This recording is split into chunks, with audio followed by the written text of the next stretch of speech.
Hello everyone, welcome to my another video, and if you're new, welcome to my channel. So whenever people ask me who my favorite Marvel character is, I tell them it's Iron Man, and there's no doubt that Iron Man is most popular Marvel hero. But why? Why do people, including me, love him so much? Is it because he looks cool? No, I like Tony Stark as a character. So in today's video, I will talk about why Tony Stark is my favorite character and why I think he is the best character in the entire Marvel Cinematic Universe.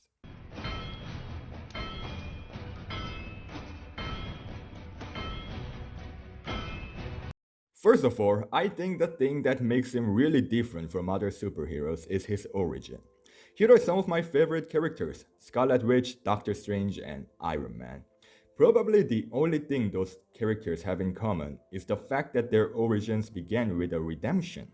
I think this is really special and unique. Yes, many characters, heroes or anti-heroes, always fail at one point to rise up again, get redemption, and get back on the right path again.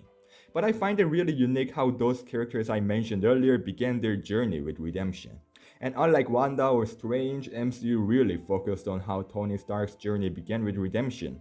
They showed a lot of how Tony Stark has to deal with his past mistakes because he decided to become a hero back in 2008.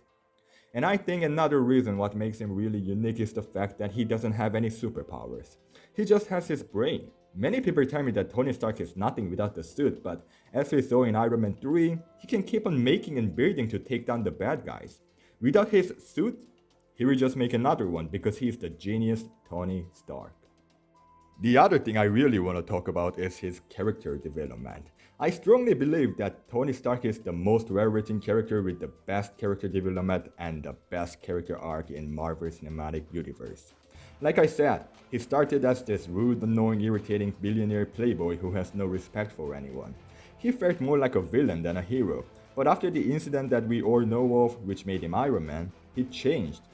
When there are movies that are based on already existing movies or books or comic books, the thing I focus the most on are the characters, because I really hate when they break certain characters when the characters don't feel like those characters anymore.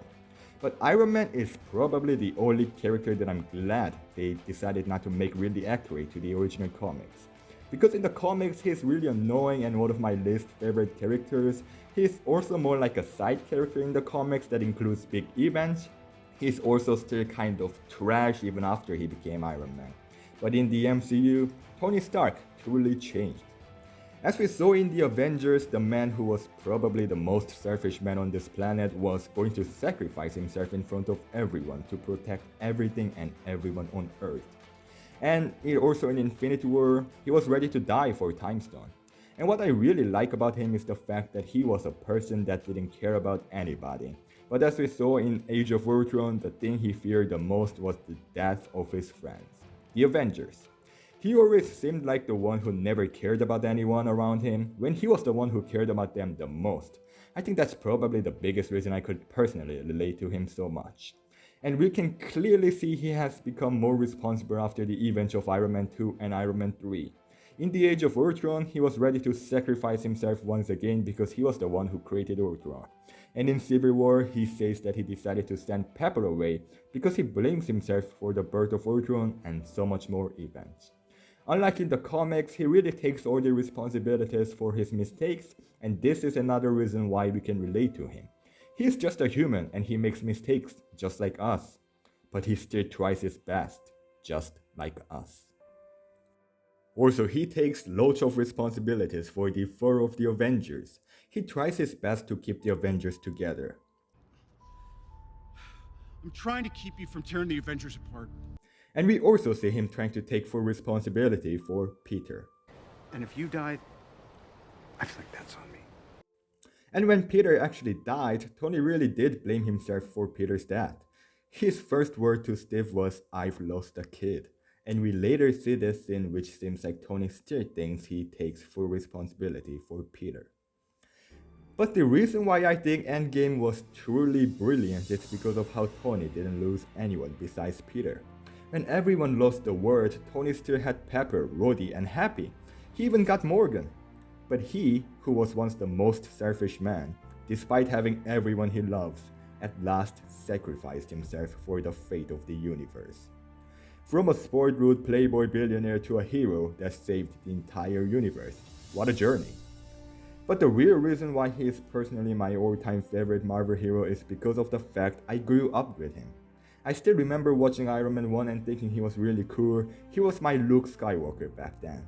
And the moment every hero we've seen so far gathered up to mourn our one and only Tony Stark, that was the first time I ever cried while watching a movie.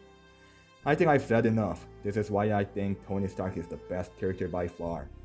I really don't think we will get another character like this with a proper arc and a proper character development. And if we do, that will be my new favorite character. And I truly respect Robert Downey Jr. for perfectly portraying Tony Stark. Thank you for watching. If you have enjoyed this video, go check out my other videos as well. And please like this video and subscribe if you haven't already, because apparently only 5.2% of people that watch my videos are actually subscribed. So yes, it would mean a lot to me if you guys subscribe. Thank you. I will see you in the next one.